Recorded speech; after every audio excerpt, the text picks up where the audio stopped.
어머님들 안녕하십니까? 이런 또 팬데믹 상황에 간에 평안하신지 궁금합니다.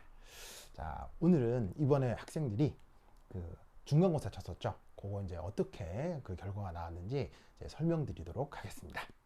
자, 우선 가장 중요한 성적이 어떻게 나왔는지 한번 살펴보도록 하겠습니다. 우선 지금 38기 전체 학생들의 평균이 이번 중간고사에서 64.9점이 나왔습니다. 이 상황에서 이제 제가 담당하고 있는 우리 학생들 평균은 어떻게 되는지 보니까 이 정도 나왔습니다. 요게 이제 표준 편차인데 요게 평균 점수고요. 그리고 최저 점수하고 최고 점수를 살펴보면 최저 점수가 여기 있는 전체 평균보다 높기 때문에 저희가 담당하고 있는 우리 학생들 전반적으로 성적이 좋은 편이다, 이렇게 제가 자평하도록 하겠습니다. 그래서 제가 이렇게 좀 기분이 상당히 저도 좋은 편이고요. 그래서 이제 실제로 이렇게 성적이 나왔는데 이제 학교에서 이제 선생님들이 시험 문제를 어떻게 내셨는지 조금 살펴보도록 하겠습니다. 우선 담당 교사가 두 분이시지요. 바로 이제 박자화 교사하고 그다음에 이인호 교사 두 분인데, 박자화 교사가 이제 1번에서 15번까지의 화학 양론 관련 문제를 내셨습니다. 이 부분은 뭐 꼭 누가 낸다 하더라도 사실은 화학에서 기본이 되기도 하고 뭐 그렇게 크게 어려운 문제는 아닙니다. 그래서 이미 학생들이 영재고를 들어올 정도의 기본 실력은 되기 때문에 뭐 중학교 때 배웠던 화학이나 아니면 뭐 입시 과정에서 공부했던 선행화학 정도로 충분히 커버할 수 있는 부분인지라 충분히 학생들이 노력만 하면 득점을 할 수 있는 크게 어렵지 않았던 문제입니다. 물론 이제 세부적으로 이 문제가 어떤 특징을 갖는지 이제 뭐 구체적인 특징들이 있는데, 그건 제가 어머님들께 올려드린 그 자료에 1번부터 15번 그리고 뭐 16번부터 26번까지 모든 문제들에 대해서 기본적인 분석을 다 해두었습니다. 근데 이제 뭐 조금은 뭐 화학에 대한 어떤 전문 영역에 대한 얘기인지라 어머님들께서 뭐 크게 그렇게 관심이 없을 수도 있어서 제가 하나하나 말씀드리진 않겠지만, 기본적으로 어떤 식의 문제건 제가 수업 시간에 다루었거나 그 다음에 뭐 숙제로 드렸거나 아니면 제가 보충 자료로 드렸던 문제 전부 다 포함이 되어 있습니다. 그래서 이제 문제들 각각의 특징들은 뭐 제가 세부적으로 뭐 이렇게 자료에 올려 놓았지만, 뭐 그것보다 중요한 건 제 수업이 얼마나 영향이 있었느냐가 중요하겠죠. 모든 문제가 제 수업과 직간접적으로 전부 다 관련이 있습니다. 그래서 뭐 어떤 문제 같은 경우는 제 수업에 있는 교재의 그림이 그대로 뭐 출제된 문제도 있고, 그 다음에 제가 드렸던 숙제에 나와 있던 문제가 그대로 판박이처럼 나온 문제도 있습니다. 거의 연관성은 98% 이상이라고 보시면 되고요. 네. 그래서 학생들이 실제로 이제 문제를 풀어본 후에 저한테 후기를 남긴 인상은 문제가 전반적으로 쉬웠답니다. 왜냐하면 저하고 다 수업을 한 내용이었으니까요. 뭐 그럼에도 이렇게 이제 점수 분포가 나타나긴 합니다만, 내용적으로 학생들이 모르고 문제를 푼 건 전혀 없다고 보셔도 됩니다. 다만 이 박자호 선생님 문제에서 몇몇 한 두 개 정도의 문제에서 화학적인 전문 용어의 개념을 묻는 문제가 있었는데, 그런 것들에 대해서 학생들이 조금 어려워한 것은 있습니다. 어렵다기보다는 약간의 감점들이 됐었는데요. 그런 부분은 제가 나중 수업에도 충분히 반영하도록 하겠습니다. 그 다음 이인호 선생님 문제는 이 부분인데, 바로 이 양자화학이라고 하는 부분이 주로 출제가 되었습니다. 그런데 이 이인호 선생님의 양자화학 부분은 상당히 좀 어렵게 출제가 된 편입니다. 그러니까 지금 1학년 과정의 문제인데도 나중에 학생들이 2학년이나 3학년에 배우게 될 일반화학 수준의 문제들이 상당히 많이 출제가 되었습니다. 근데 제가 또 이인호 선생의 성향을 좀 알기 때문에 또 대비해서 일반화학 수준의 기출 혹은 연습 문제들도 학생들한테 충분히 제공하고 연습을 시켰기 때문에 어머님 학생들이 잘 대비할 수 있었습니다. 그래서 좀 어려워서 상대적으로 이 부분보다는 조금 더 학생들이 득점을 덜 하긴 했습니다만, 제 수업 내용과 자료에 충분히 자료들이 있어서 학생들이 충분히 대비를 할 수 있었던 부분입니다. 그래서 이렇게 두 부분의 영역으로 나뉠 수 있고요. 제가 나눠드린 자료에 세부적인 자료가 또 있기 때문에 궁금하시면 또 살펴보시면 되겠습니다. 자, 근데 이제 결국 시험 문제를 누가 내건 어떤 영역을 내건 간에 내가 이게 점수를 잘 받아야 하지 않겠습니까? 그럼 어떻게 해야 점수를 잘 받을 수 있느냐? 자, 이런 부분들에 대한 문제가 충분히 나올 것을 알고 학생들에게 내용적으로 충분히 대비를 시켰습니다.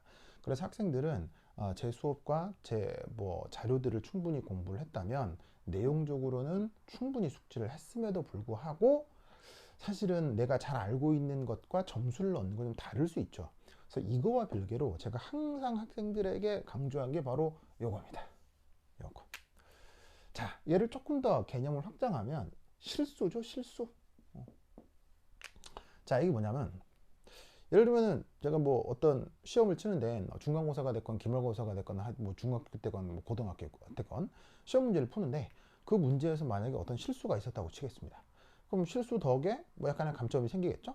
그럼 그 실수가 한 학기가 쌓이고 2년, 3년이 쌓여서 그게 결국 나의 내신 성적을 결정할 거고요. 그리고 그 내신 성적이 뭐를 결정하겠습니까? 바로 내가 갈 대학을 결정하겠죠. 그리고 대학이 결정되면 뭐가 결정되죠? 거기서 만날 사람들이 결정이 되죠. 그럼 그게 결국 뭘 결정합니까? 네, 내 인생을 결정하겠죠. 그래서 제가 항상 하는 말, 사치견산이 인생을 결정한다. 이건 제가 학생들에게도 그리고 예전 어머님들께도 여러 번 말씀을 드렸는데 정말 중요한 문제입니다. 그래서 정말 중요한 건 어려운 문제는요, 틀려도 돼요. 왜? 나뿐 아니라 다른 학생들도 다 틀리니까요. 근데 정말 중요한 건 어디서 성적이 결정되느냐? 바로 실수에서 성적이 결정되는 얘기입니다. 자, 이게 무슨 말이냐면 이 두 부분 수업 시간에 충분히 대비를 했고 그 다음에 자료도 충분히 나눠드렸습니다만 실제로 전체적인 학생들의 성적은 여기서가 조금 더 높고요. 여기서 조금 더 상대적으로 낮습니다. 그런데 제가 그 수업 시간에 제 수업을 들었던 학생 중에, 그러니까 지금 있던 학생 중에 되게 사실은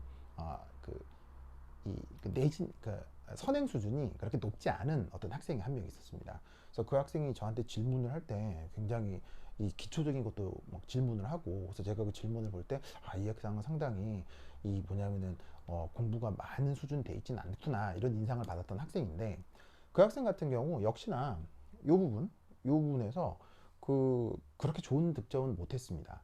그런데 제가 이 강조한 이 부분을 정말 명심했는지 이 부분에서 거의 실수가 없었어요. 그래서 어떻게 했냐면 여기서 조금 많이 감점이 됐으나 이 부분의 점수를 다 득점을 해서 전체적으로 80점 이상의 점수를 받은 학생이 있습니다. 평균이 이건데 80점 받았다고 하면 굉장히 고득점이죠. 그러니까 내가 지금 가지고 있는 것과, 그러니까 내가 가지고 있는 수준과 실제로 득점을 하는 건 별개의 문제일 수 있다는 얘기입니다. 그러니까 오히려 많이 알고 있다라고 하는 학생들 중에 이 부분에서 감점이 많이 돼서 실수를 통한 감점을 통해서 오히려 전체적인 점수가 그렇게 높지 않은 학생들도 있다는 얘기입니다. 그러니까 공부를 하고 거기서 득점을 얻으려고 할 때 실제로 내가 공부 수준이 어떻게 되느냐도 중요하겠지만 항상 공부를 하고 시험을 칠 때는 이게 정말 중요한 문제라는 거죠. 그래서 제가 이번에 이제 중간고사 끝나고 기말고사 수업을 진행을 할 때도 제가 또 수업 시간에 항상 얘기를 합니다. 여러분 계산 실수가 이번 성적 완전 좌지우지하죠? 많이 알고 조금 알고 안 중요하죠? 하니까 학생들이 선생님 정말 뼈저리게 느꼈습니다 라고 하더라고요. 학생들이 아까도 말씀드렸지만 저한테 하는 코멘트가 시험은 안 어려웠답니다. 안 어려웠는데도 누구는 이 평균도 못 받은 학생들이 있지 않았겠습니까? 그 학생들마저도 쉽지는 않았지만 왜 점수가 안 나오느냐? 바로 이런 것 때문인 거죠. 그래서 항상 이거 꼭 기억을 해두시고요. 제가 갑자기 난데없이 김연아 선수 갑자기 얘기를 하는 얘기는 뭐냐면, 김연아 선수 한 번 또 실제로 뵌 적이 있죠. 근데 식당에 갔다가 그 식당에 거기서 김연아 선수 뵌 적이 있는데, 김연아 선수 정말 실제로 봐도 정말 사랑스러운 정말 위대한 선수죠. 예, 정말로 이런 말이 있습니다. 연쇄살인을 저질러도 김연아 선수는 대통령령으로 사면해야 된다 할 정도로 이 김연아 선수는 우리 대한민국에 보배에 있지 않겠습니까? 이 김연아 선수 정말 전 세계를 빛낸 우리나라의 챔피언입니다. 그죠? 이거는 사실은 누구도 반박하지 못할 사실일 텐데, 여러분, 어머니, 왜 김연아 선수는 챔피언입니까? 김연아 선수가 다른 선수들은 못하는 뭐 사실 용 빼는 재주가 있어서 김연아 선수가 챔피언인가요? 아닙니다. 김연아 선수는 다른 선수들이 못하는 건 못합니다. 예. 근데 김연아 선수는 뭐를 하지 않는다? 실수를 하지 않습니다. 이건 김연아 선수뿐 아니라 전 세계 모든 분야의 챔피언들, 뭐 그게 스포츠 분야건 뭐 예술 분야건 학술 분야건 그 어떤 분야를 하더라도 거기에서 탑 클래스에 있는 사람들은 남들에 비해서 훨씬 더 우월한 능력을 갖고 있느냐? 뭐 그럴 수도 있는데 그것보다는 득점할 곳에서 그리고 자신의 실력을 드러낼 곳에서 실수하지 않고 자신의 실력을 드러낼 수 있는 사람들인 겁니다. 그러니까 내가 남보다 더 뛰어나기 때문에 내가 성취가 더 많을 것이다. 아닙니다. 내가 실수하지 않기 때문에 좋은 결과를 얻을 수 있는 겁니다. 그래서 학생들에게도 이 얘기들을 계속 끊임없이 하고 있기 때문에 어머님들도 학생들 개별적으로 지도하실 때 이 얘기 꼭 항상 해주시기 바랍니다. 자, 그 다음 지금 학생들이 다니는 곳이 요 영재학교 아니겠습니까? 거기에 특징을 좀 알아야 이 점수를 잘 받을 거 아니에요. 그럼 이제 우리 학생들이 다니는 영재학교는 어떤 곳이냐, 이걸 좀 말씀을 드리도록 하겠습니다. 자, 이것은 저의 경험에 뭐냐면로부터 우러나온 얘기인데, 저는 그 부산과학고를 나왔습니다. 제가 예전에 뭐 보여드린 제 프로필에도 있습니다만 이후에 이제 얘가 영재학교로 바뀌었죠.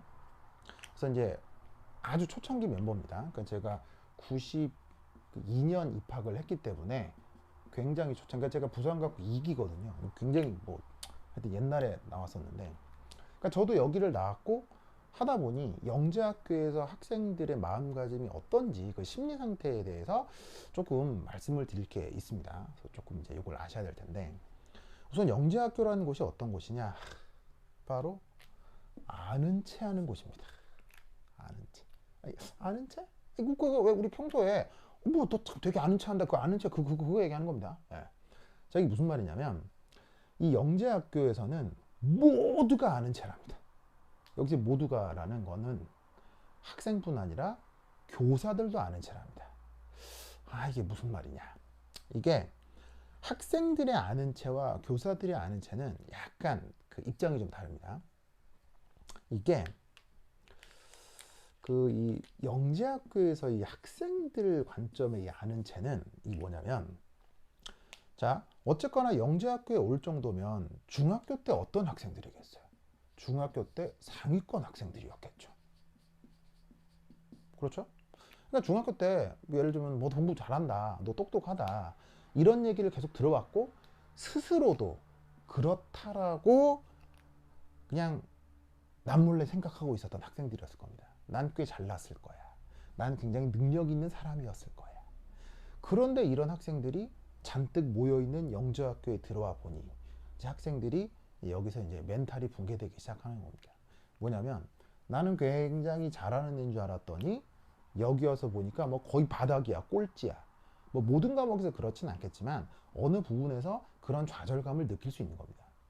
그러면 학생들이 어떤 생각을 하게 되냐면 나의 자존감, 그 다음에 나를 지탱해 주던 어떤 가장 큰 요소, 바로 내가 상위권 학생이라는 것, 그걸로부터 남모르게 받았을 주변으로부터의 어떤 그 시선, 그 다음에 뭐 어떤 뭐 우월감, 아니면은 뭐 그러니까 이게 아주 직간접적으로 받았을 수 있는 어떤 특별 대우, 그런 것들이 이 학생을 지탱해주는 어떤 중요한 힘이었을 겁니다. 근데 그게 여기에 들어오니 판판이 깨지는 거죠. 그러면 학생들은 어떤 착각 아닌 착각을 할 수 있냐면 자신의 존재 이유가 붕괴되는 그런 경험을 겪게 돼요. 굉장히 심리적인 충격이 큽니다. 그럼 이때 학생들은 그 방어 기제로 어떻게 하게 된다? 이걸 하는 거예요. 뭐냐면 내가 지금 성적이 잘 안 나오는데 그건 내가 실수해서 그런 거고 실제로 나 굉장히 아는 게 많은 사람이야. 실제로 나 굉장히 잘난 사람이야. 라는 걸 주변에 계속 얘기하고 다니는 겁니다. 그러니까 예를 들면 수학 문제나 뭐 과학 문제에 약간 조금 트리키한 것들을 풀어낸 다음에 너희들은 모르는 난 이런 걸 할 수 있어. 이런 식의 아는 체를 끊임없이 하는 거예요. 근데 그게 중요하다 아니다? 하등 쓸데기가 없습니다. 근데 겨우 중3을 마치고 고1이 된 이 어린 학생들은 이게 얼마나 보잘것없는 것인지를 모릅니다. 그러다 보니까 학교 안에서 모든 학생들이 아는 체 대잔치를 하는 거예요. 근데 이것보다 더 심각한 건 바로 교사의 아는 체입니다. 이게 굉장히 심각한데, 이건 뭐냐면, 자, 교사가 영재학교에 부임했습니다. 그런데 학생들은 어떻게? 상위권 학생들이고, 그리고 상위권 학생들은 요즘 항상 학교에 들어오기 전에 학원 등에서 선행학습을 잔뜩 해오죠. 그러면 사실은 학생들의 문제도 있는데, 학생들이 수업하는 교사를 평가하기 시작합니다. 그래서 학생들이 수업 시간에 뭔 얘기를 할 때 약간의 실수라도 생기면 이 학생들이 학원 선생님이 얘기한 거하고 다른데? 뭐 선생님 잘 못하는 거 아니야? 학생들끼리 묘한 어떤 공론이 형성이 됩니다. 그리고 그걸 교사도 직간접적으로 느끼죠. 그래서 교사가 어떻게 하냐면 학생들의 기선제압을 위해서 정말 쓰잘데기 없는 것에 대한 아는 체를 합니다. 예를 들면 야, 너네들 이런 거 알아? 슬쩍 흘리는 거예요. 근데 교사가 아는 체 하기 위해서 자신이 얼마나 또 괜찮은 교사인지를 드러내기 위해서 슬쩍 아는 체 하는 거 있죠? 슬쩍 아는 체 하는 거. 이거는 전혀 모르고 있는 사실을 슬쩍 아는 체 하는 겁니다. 무슨 말이냐면요. 어느 분야에 대해서 정말 제대로 알고 있으면 아는 체를 할 수가 없습니다. 왜냐하면 그 사실이 얼마나 많은 파급 효과를 내고 그것에 대한 제대로 된 설명을 하기 위해서는 주변에 많은 것들이 얼마나 토대가 잘 이루어져 있는지를 알아야 그거에 대해서 진짜로 알고 있는 건데, 그걸 알고 있는 사람은 쉽사리 아는 체를 못하는 거예요. 왜? 이 주제를 꺼냈다간 내가 이걸 책임지기 위해서 얼마나 많은 그 추가적인 노력을 해야 되는지 알고 있는 사람은 절대로 아는 체를 할 수가 없어요. 근데 아는 체를 하잖아요. 그럼 아는 체를 하는 사람은 뭐냐면 그거에 대해서 제대로 아는 게 없는 사람인 겁니다. 그런 사람이 아는 체를 하는 겁니다. 근데 교사는, 이 영재교 교사는 그런 걸 할 수밖에 없을 수도 있을 거예요. 왜냐하면 학생들이 자기를 무시할 수도 있다는 자격지심에 빠질 수도 있거든요. 그래서 사실은 이번 시험에 치르기 전에 이도 교사 같은 경우는 수업 시간에 예를 들면은 이런 거,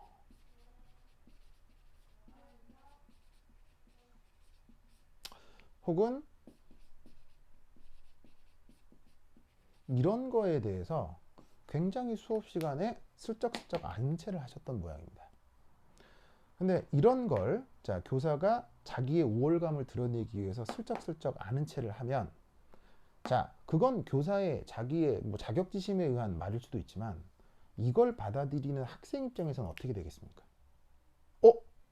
나 이거 잘 모르는데? 나 이거 잘 모르는데? 하면 학생은 어떻게 되겠습니까? 비상에 빠지는 거죠.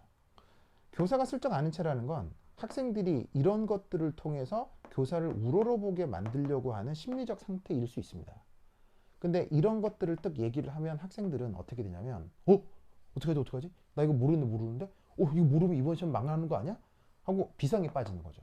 그래서 학생들이 어떻게 된다? 이게 뭐지? 하고 막 찾기 시작하는 거예요. 근데 요런 트릭에 빠지는 순간 굉장히 안 좋은 결과가 벌어집니다. 왜? 이런 건 시험에 안 나오거든요. 왜 이런 게 시험에 안 나올까요? 모르니까요. 슬쩍 아는 체 하는 건 제대로 아는 게 아닙니다. 자기가 잘 알지도 못하는데 어떻게 시험이 냅니까?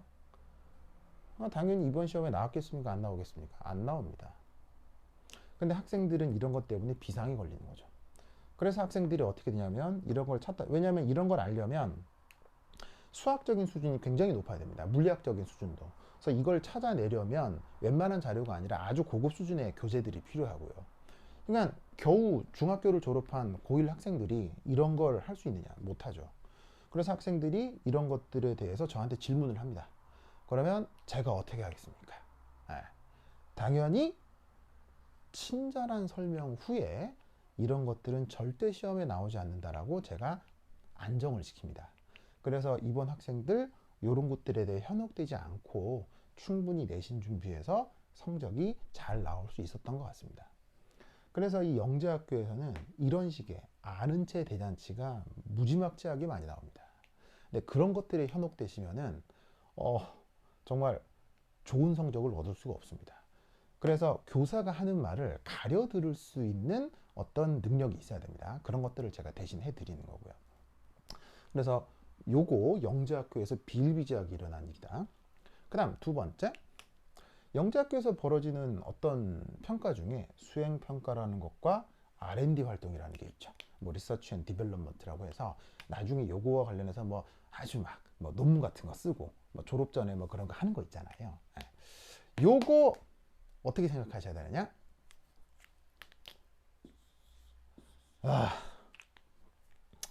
자, 영재학교건 뭐건 간에 지금 학생들이 있는 곳이 어디죠? 고등학교죠. 뭐 영재학교 그런 말 하지 맙시다. 고등학교죠. 고등학교의 유일한 목적은 뭡니까? 대한민국에서 이걸 하기 위해서입니다. 어머님, 영재고를 갔건 과학고를 갔건 허접한 대학 가면 하등 소용이 없습니다. 영재고 과학고 가서 이렇게 적절하지 않은, 그러니까 뭐냐면 상위권 대학을 가지 않게 되면 그건 오히려 인생에 훨씬 큰 독이 될 수도 있습니다. 영재학교가 중요한 게 아니라 그 이후에 대입의 결과가 좋아야 됩니다. 그것이 이 영재학교를 간 목적인 거지, 영재학교에 대해서 무슨 활동을 하느냐, 별로 그게 중요하지 않습니다. 근데 이 영재학교의 분위기 속에서 요런 거에 휩쓸릴 수 있습니다. 자, 그럼 요런 거라는 게 뭐냐?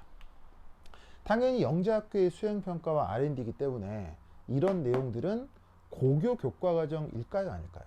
고교 교과과정을 훨씬 넘어서는 대학 혹은 대학원 이상 과정의 내용들입니다.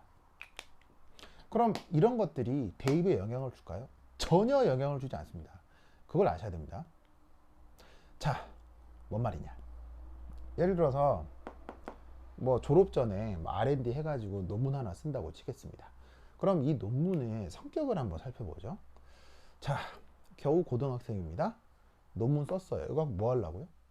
이거 노벨상 받을까요? 불가능하겠죠. 이 뭐겠습니까? 그냥 쓰레기 논문이 되는 겁니다. 결론적으로. 자, 그런데 이 논문을 제출한 다음 이거에 대한 이제 평가를 받아야 되겠죠? 어쨌거나 그럼 그 평가 누가 하겠습니까? 학교 교사들이 할 거 아니에요. 자, 그럼 잘 보세요. R&D나 수행평가, 대학원 이상의 과정과 관련된 수행평가 R&D를 교사들이 평가를 한다. 평가할 수 있을까요? 이 사람들 요런 거 제대로 평가할 수 없습니다. 요거는 제가 이 영재학교나 뭐 일본 고교교사를 무시해서 그런 게 아니고요. 어떤 논문을 평가한다라고 하는 건 정말 전문적인 지식이 필요합니다. 그리고 많은 시간과 그 다음에 예산이 필요합니다. 이분들의 실력이 좋다 나쁘다 제가 그런 얘기를 하려는 게 아니고요. 이분들은 이런 논문을 평가할 만한 상황에 있지를 않습니다. 자, 무슨 말이냐? 제가 그 대학원에 있을 때 했던 업무가 바로 대한화학회 관련 논문 심사 업무를 제가 했었습니다. 제가 논문 심사를 직접 했다는 게 아니고요. 제 지도 교수가 대한화학회의 그 무기화학 분과장이었습니다. 그래서 그 뭐 대한화학회의 논문을 내려면 항상 제 지도 교수한테 이렇게 이제 논문을 제출하고 제 지도 교수가 그걸 평가를 해서 그걸 대한화학회지에 논문을 실느냐 안 실느냐 그걸 평가를 하던 게 위원장이 제 교수였고요. 지도 교수였고 그 지도 교수의 그 업무를 제가 받아서 여러 가지 그 뭐냐면 잡무 있죠. 그걸 제가 맡아서 했었다고요.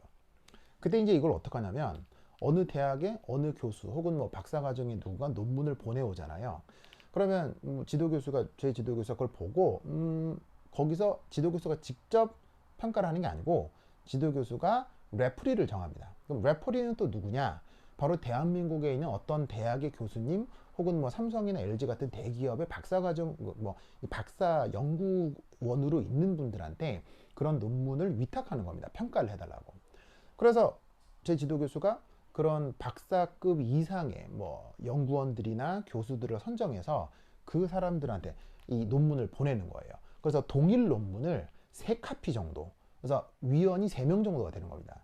그래서 그거를 그 사람 각각에 보내서 그리고 그걸 평가를 받아서 그게 다시 오면 그 온 거를 제가 또 우편을 모아서 원래 저자한테 보내서 피드백을 주고받고를 2번, 3번을 반복하는 겁니다. 그러니까 논문 하나를 평가하려면 박사학위를 받은 이상의 연구원, 그런 인력이 3명 이상이 꽤 오랜 시간의 디스커션을 통해서 논문이 평가가 되는 겁니다. 그리고 그때 공짜로 하는 거 아닙니다. 대한어학회에서 다 비용이 지불이 되는 겁니다. 즉 인건비가 지불이 되고 충분한 시간을 통해서 평가를 해야 되는 게 논문이라는 거죠. 근데 그걸 제한된 시간 안에 학교 업무가 엄청 바쁜 고등학교 교사들이 이걸 제 시간 안에 학생들의 논문을 평가할 수 있겠습니까? 학생들이 한두 명도 아니고. 불가능합니다. 불가능합니다. 그래서 교사들은 이걸 어떻게 평가하겠습니까? 평가 못합니다. 어떻게 평가하겠습니까? 그냥 모두 다 평균점입니다. 뭐 여기서 좋게 평가받을 수도 있고 나쁘게 평가받을 수도 있죠. 근데 평균점에서 1등 해봐야 1점 더 높고요. 좀 못해봐야 1점 감점되는 겁니다. 즉 논문이나 수행평가 관련된 성적은 점수 편차가 2점에서 3점밖에 안 나요. 그럼 이게 뭔 말을 얘기하냐면 요런 중간고사, 기말고사 문제 있죠? 거기서 실수 하나 안 하시면요. 요거 그냥 100%다 극복이 되는 겁니다. 무슨 뜻인지 아시겠죠? 그게 결국 학교 내신을 결정을 할 거고 그것이 대입을 결정하게 되는 거죠. 즉 영재학교에서 수행하는 수행평가와 R&D는 내신과 대입에 아무런 영향을 주지 않습니다. 전혀 필요가 없는 거예요. 그냥 중간고사, 기말고사에서 실수 하나를 줄이는 게 좋은 대학을 가는 가장 중요한 루트입니다. 그래서 앞으로 학생들이 하게 될 이 수행평가와 이 R&D 활동은 어떻게 해야 되느냐? 그냥 제출이 목적인 겁니다. 제출. 내면 끝이 아니에요. 내면 그냥 평균점 받는 겁니다. 그래서 그것에 목적을 둬야 되지 내가 영재학교 갔으니까 나는 우월한 학생이니까 훌륭한 수행평가와 훌륭한 연구 논문으로 고등학교를 정말 자랑스럽게 마무리하겠어 하면 좋은 대학 못 갑니다. 그러니까 이런 것들은 어떻게? 제출의 의미를 두셔야 됩니다. 그리고 여기서 반드시 제출은 해야 됩니다. 왜? 제출을 하지 않거나 혹은 기한을 넘어서게 되면 그건 이 교사 입장에서 평가가 아주 쉬워지는 거예요. 왜냐하면 왜 모두 다 평균점이냐면 평가하기 어렵기 때문에 평균점이라고 했죠. 그런데 안 내는 건 혹은 기한을 넘어서는 건 그건 채점하기 너무 좋잖아요. 그러니까 그건 굉장히 치명적입니다.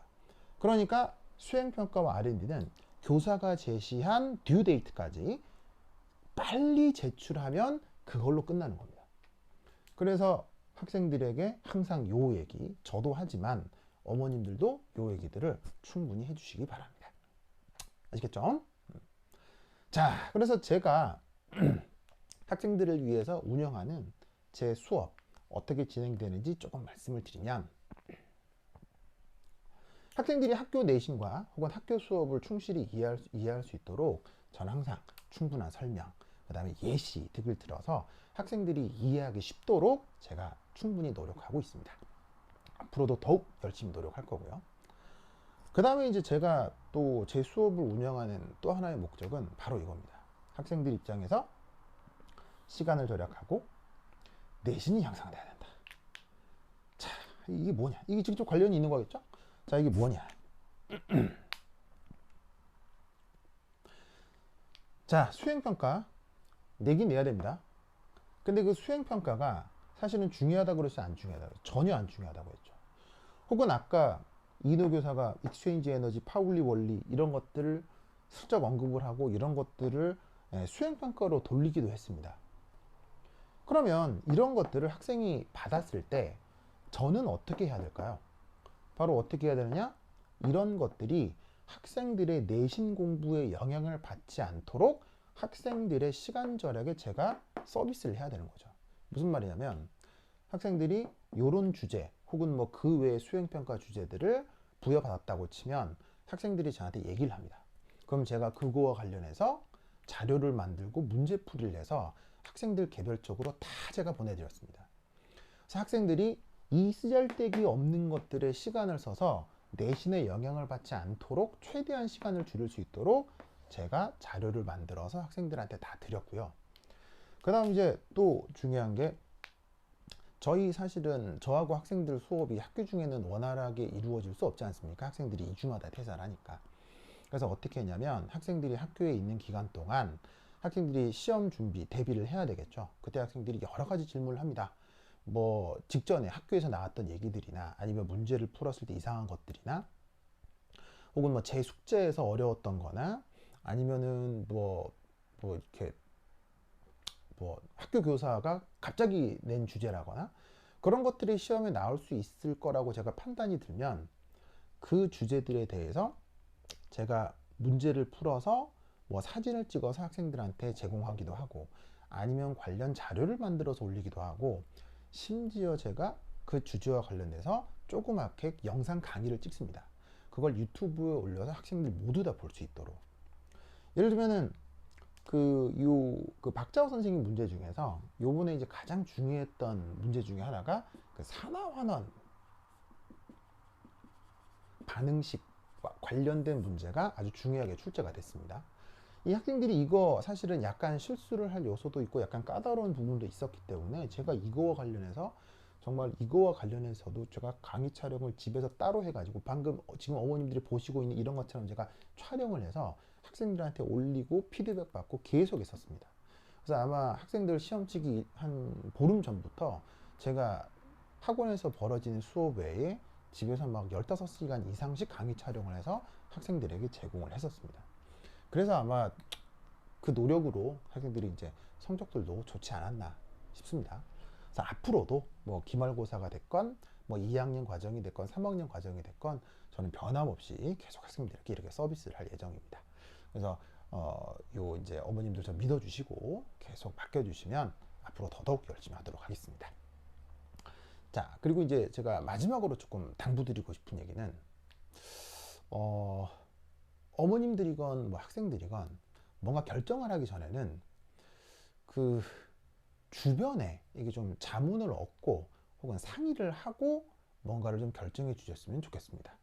그러니까 또 너무 뜬금없는 얘기 같은데, 이게 무슨 말이냐면요. 제가 갑자기 이 말씀 드리는 건, 사실은 지금 우리 학생들 38기잖아요. 근데 그 지금 학교 3학년 선배들, 그러니까 이제 36기 때문에 그런 겁니다. 이 36기의 어떤 학생이, 그러니까 제 수업을 듣는 어떤 학생이 지금 이제 입시반이잖아요. 그 학생이 저한테 이제 뭐라고 얘기를 하는데, 지금 학교에서 그 3학년들 내에서 어떤 학과가 굉장히 인기가 있답니다. 공대에 있는 어떤 학과가. 그래서 내가 그 얘기를 딱 듣고, 그 과가 왜 인기가 있는데요? 그랬더니 그 제 수업을 듣는 학생이, 그냥 애들이 여기 가면 취직 잘 된대요. 이렇게 얘기를 하더라고요. 제가 그 말씀을 듣고 얼마나 기가 막혔는지. 우선 취직이라는 것의 의미, 영재학교를 나오고 상위권 대학을 나와서 그 취직이라고 하는 것이 어떤 의미가 있는 건지, 그리고 어느 영역에 취직을 하는 것이 나에게 도움이 될지에 대한 이해가 전혀 없는 상태에서 그냥 어느 과를 가면 취직이 잘 된다. 어머나 어머나 어머나. 제가 그 얘기 듣고 진짜 얼마나 기가 막혔는지. 그러니까 사실 이제 36기가 좀 독특한 기수긴 합니다. 그러니까 제가 이렇게 사실은 이제 광주 같은 경우 34기 때부터 계속 수업을 하고 있는데, 36기는 사실은 그 전후 기수들 중에 아주 독특한 그 기수입니다. 그래서 내가 뭐냐면 뭐로 독특하냐면 소통 불가 기수입니다. 그러니까 그 기수 같은 경우는 사실은 소통 불가 때문에 그 과목 선택에서도 불이익이 생겼을 정도로 정말로 그 소통이 안 되는 기수라서, 제가 이제 뭐냐면 제 입장에서 그냥, 아니 뭐 나는 뭐 되게 막 뭐 허접한 삼류 강사라서 나하고 얘기를 안 하나 싶어가지고, 그 위에 뭐 35기 34기 그 걔네들 선배들한테 물어봤어요.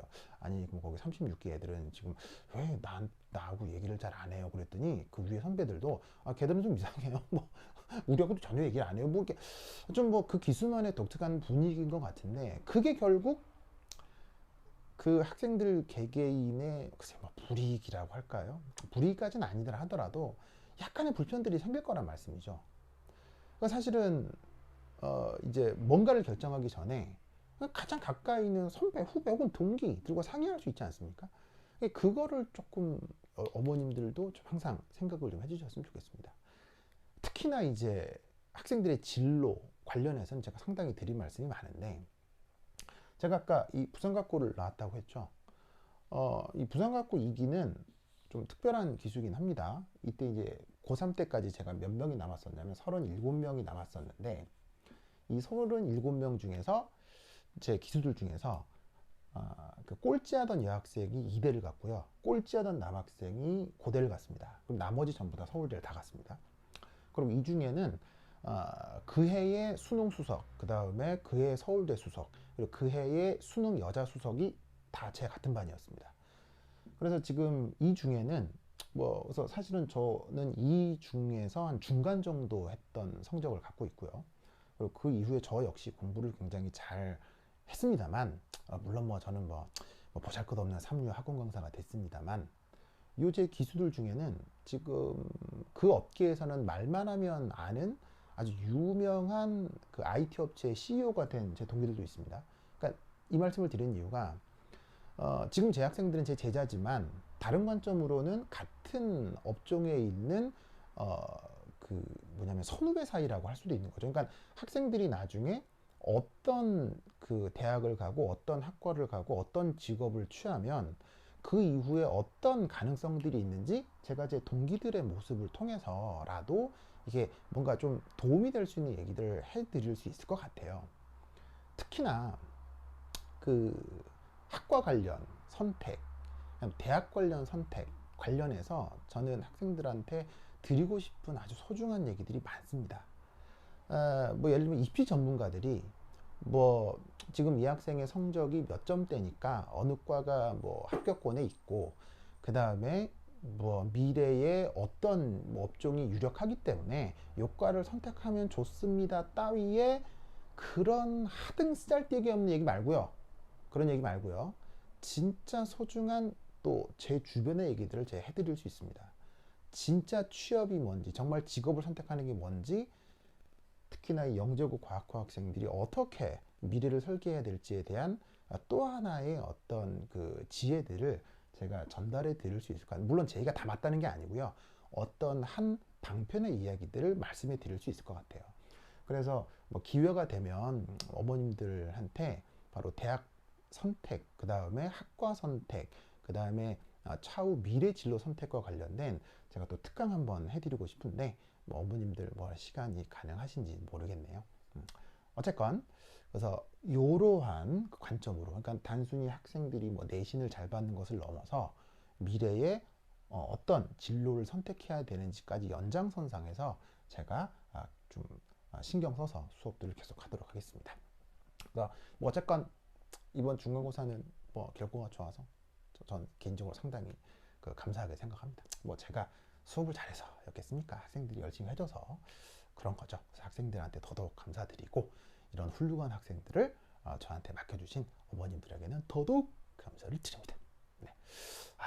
좀 긴 시간이었는데 제가 좀 충분히 말씀드렸는지 모르겠네요. 그래서 지루함에도 불구하고 이렇게 제 말씀을 끝까지 들어줘서 감사하고, 앞으로도 조금이라도 의문사항이 생기거나 이렇게 문의사항들이 생기시면 저한테 직접 연락해 주시면 됩니다. 그래서 제 전화번호 다 알고 계실 거고요. 직접 전화 주셔도 좋고, 아니면은 문자를 주셔도 카톡으로 주셔도 좋습니다. 그래서 긴 시간 제 말씀 들어주셔서 감사하고, 어머님들 무사평안 건강하시길 바랍니다. 앞으로 학생들을 위해서 더더욱 훌륭한 수업하도록 하겠습니다. 그럼 여기까지. 어머님들 다음 시간에 만나요. 안녕.